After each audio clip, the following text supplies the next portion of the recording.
I finally stood up to my manipulative mother, and the fallout was worse than I ever imagined. I 30 to F never imagined my life would turn into the kind of drama you'd read about on Reddit, but here we are. To give you some context, I've always had a strained relationship with my mother. She's the type of person who believes she's always right, that her way is the only way, and she's never hesitated to impose her will on others, especially me.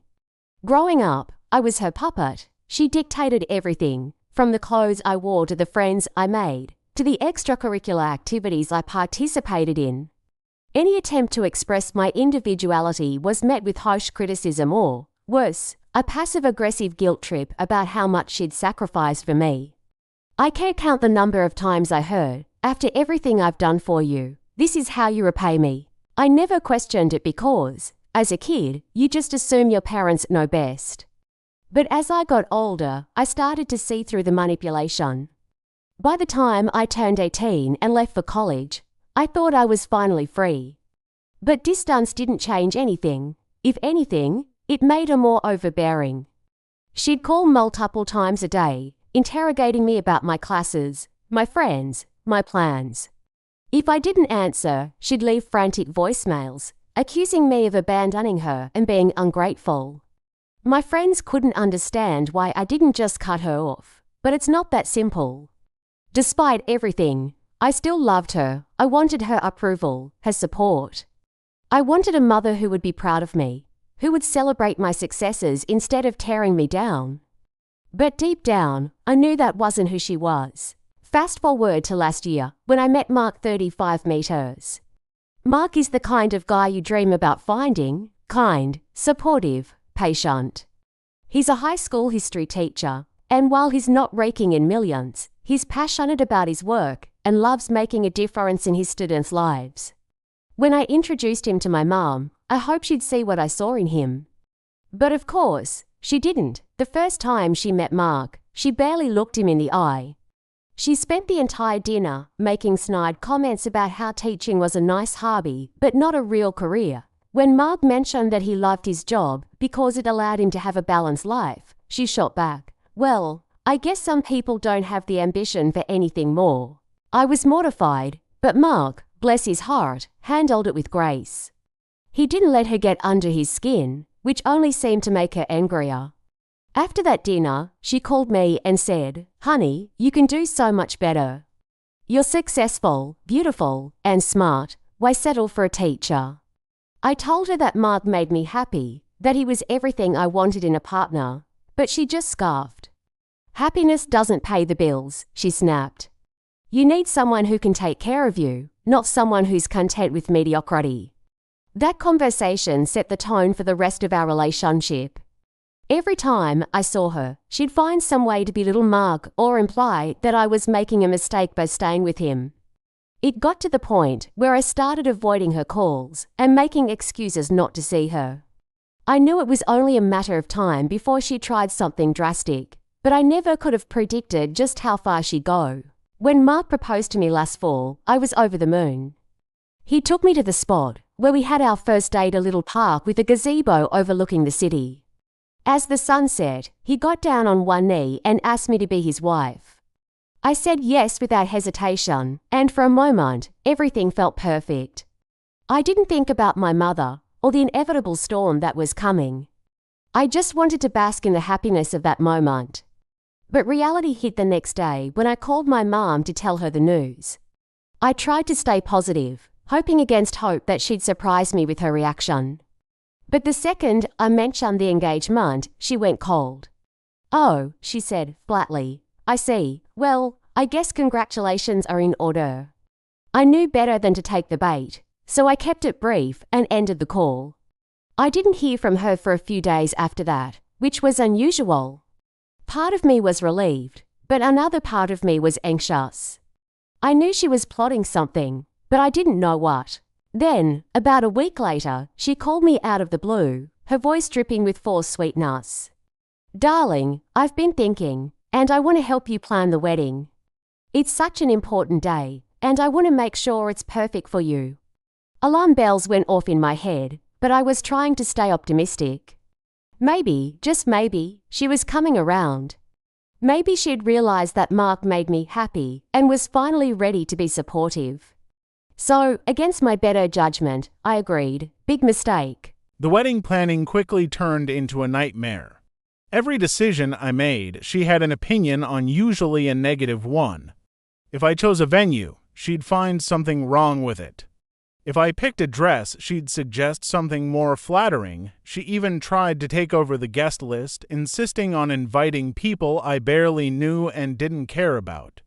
When I pushed back, she'd play the martyr, saying things like, "I'm just trying to help you, but if you don't want my input, I'll stay out of it." The worst part was how she tried to turn Mark and me against each other. She'd make comments like, "Are you sure Mark wants this? He seems like the type who might prefer something simpler," or "I don't want to overstep, but have you talked about finances? Teachers don't exactly make a lot of money, you know." It got to the point where Mark and I started arguing over things we'd never thought about before. He was frustrated that I wasn't standing up to her, and I was torn between wanting to keep the peace and not wanting to give in to her manipulation. Finally, I couldn't take it anymore. I called her one evening and told her she needed to back off, that this was my wedding, not hers, and that if she couldn't be supportive, she shouldn't come at all. She didn't take that well. "After everything I've done for you, this is how you treat me," she snapped. "I'm just trying to make sure you don't make the biggest mistake of your life, and you're too blinded by that man to see it. I'm your mother, and I know what's best for you." That was the first time I really stood up to her. I told her that I was an adult, capable of making my own decisions, and that if she couldn't accept that, then maybe she shouldn't be a part of my life. She hung up on me, and I didn't hear from her for a while. I should have known that wasn't the end of it. A few weeks before the wedding, she called me again, this time in tears. She said she had something important to tell me, something that was breaking her heart, but she couldn't keep it from me any longer. "Mark is cheating on you," she said, her voice trembling. "I hired a private investigator, and I have proof." I didn't want to believe it, but I have to protect you, honey. I felt like the ground had been ripped out from under me. Mark, cheating. It didn't make sense, but my mother was so convincing, so emotional. She claimed she had photos, text messages, evidence that would destroy me. I confronted Mark immediately, and the look on his face was one of pure shock. He denied everything, swore up and down that he would never do that to me, but I was so confused, so hurt, that I didn't know what to believe. That night, I couldn't sleep. My mind was racing, replaying every moment with Mark, searching for signs that I'd missed. I kept thinking about how perfect he seemed, how much he loved me, and wondering if it had all been a lie. The next morning, I called my mom and demanded to see the proof. She hesitated, saying she didn't want to hurt me, but I insisted. Finally, she sent me an email with the supposed evidence. When I opened the attachment, my heart stopped. There were photos of Mark with another woman, looking cozy, like they were on a date. But as I stared at the pictures, something didn't add up.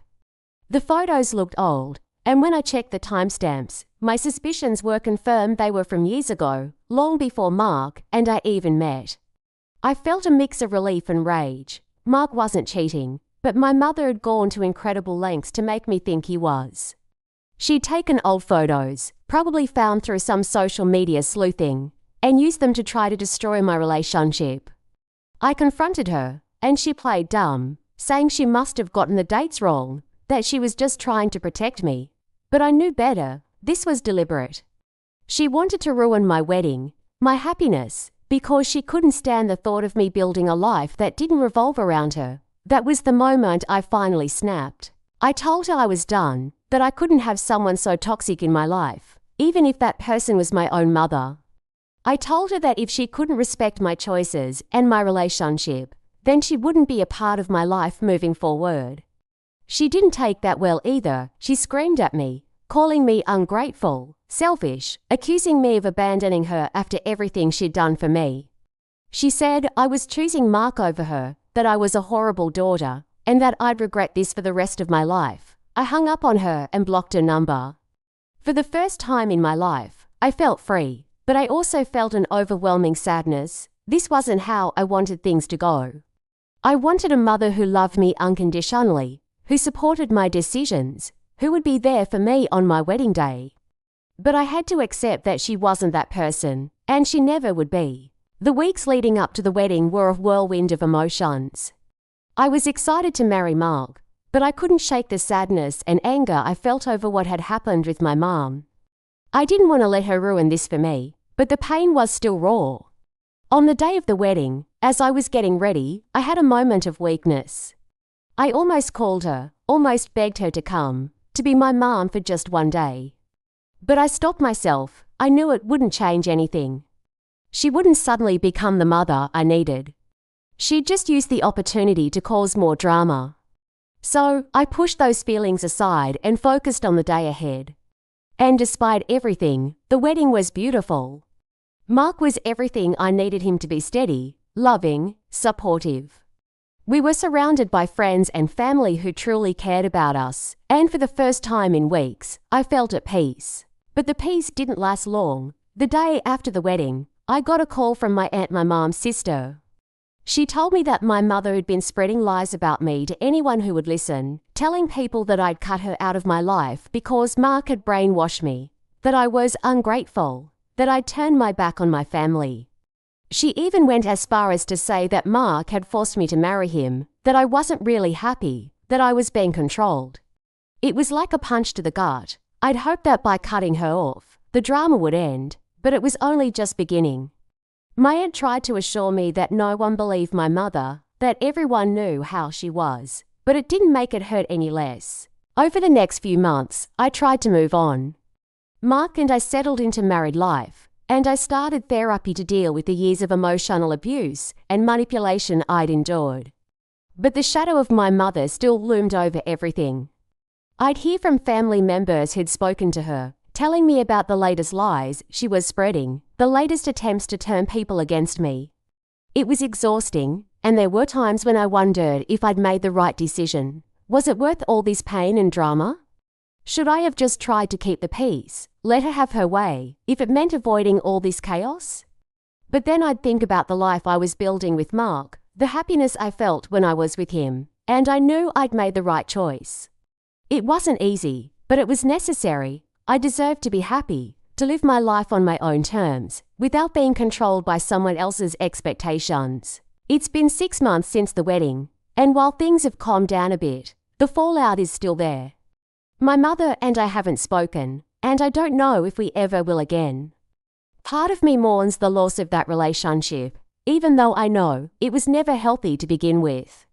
I miss the idea of having a mother who loves and supports me, even though I know that's not who she is. But I'm learning to accept that, to grieve the relationship I wish I had, and to move forward with the life I'm creating. Mark and I are happy, truly happy, and that's what matters most. I'm surrounded by people who love and support me, and I'm learning to set boundaries and protect my own peace. To anyone out there dealing with a toxic parent, I want you to know that it's okay to put yourself first. It's okay to walk away from someone who's hurting you, even if that person is your own mother. It's not easy, and the fallout can be intense, but your happiness and well-being are worth it.